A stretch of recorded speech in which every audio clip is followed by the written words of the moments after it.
আসসালামু আলাইকুম। আশা করি আপনারা সবাই ভালো আছেন। আজকে আপনাদের সাথে আমার বাগানে একটা বড় সমস্যার কথা শেয়ার করতে আসলাম। এই যে দেখেন, শখ কইরা পেঁপের চারাগুলা রইলাম, চারাগুলা বড় হওয়া শুরু করছিল, কিন্তু হঠাৎ করে দেখি কিছু চারার গোড়া একটু উপর থেকেই পচে গেছে। প্রথমে তো ভাবছিলাম এটা হয়তো ভাইরাসে ধরছে, ডর লাগতেছিল যে সব চারা নাকি শেষ হইয়া যায়।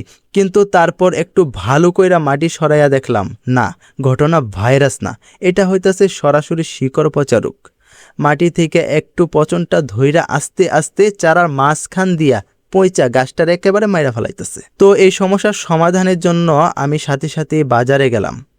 পেঁপের এই গোড়া পচা বা শিকড় পচা লাগে আমি আনলাম ট্রাইকোডার্মা। এই ট্রাইকোডার্মা নিয়ে আমার আগের অনেক ভালো অভিজ্ঞতা আছে। যে কোনো গাছের গোড়া পচার জন্য এটা জাদুর মতো কাজ করে, তাই আগে ব্যবহার করে ভালো ফল পাইছিলাম দেখেই এবারও এটার উপর ভরসা রাখলাম। আসলে বাজারে অনেক কিছু পাওয়া যায়, কিন্তু হাতের কাছে থাকা বিশ্বস্ত জিনিস দিয়া কাজ শুরু করাটাই বুদ্ধিমানের কাজ। আমার এই চারাগুলো বাঁচানো এখন আমার কাছে চ্যালেঞ্জ হইয়া দাঁড়াইতেছে। তো বন্ধুগণ, ওষুধ তো বিকাল বেলায় আনলাম, কিন্তু মনটা শান্ত হইতেছিল না। ভাবলাম সকাল পর্যন্ত অপেক্ষা করলে যদি আরও কয়েকটা চারা মইরা যায়। এই মায়ায় রাত 11টা থেকে 12টার দিকে বালতি, মগ আর সরঞ্জাম নিয়ে বাড়ি থেকে বাইর হইয়া পড়লাম। সাথে আমার নিজ হাতে বানানো সেই ঔষধ মাপার ডাকিটাও নিয়ে আসছি। হ্যাঁ, আপনারা ঠিকই দেখতেছেন, এই মধ্যরাতেই আমি আমার বাগানে। তো হাঁটতে হাঁটতে বাগানের কাছে চলে আসলাম। আমাগো এই বাগানের সাথেই কিন্তু বড় বিল, একদম পরিষ্কার পানি পাওয়া যায়। তো বিল থেকে পানি নিয়ে আসলাম ওষুধ মেশানোর লাইগা। এবার আসেন মাপটা ভালো কইরা বুঝা নিই। আমি প্রতি লিটার পানির লাইগা 3 গ্রাম কইরা ওষুধ নিছি। আর আমার এখানে যে বালতিটা দেখতেছেন, এই বালতিটা হইল 20 লিটার।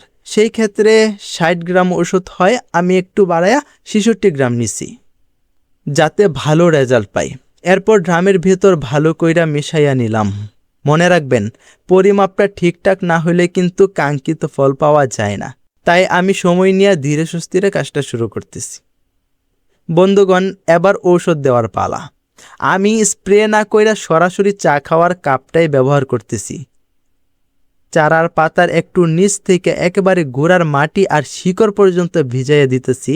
এতে কইরা ঔষধটা গাছের গোড়ায় সরাসরি কাজ করতে পারবো।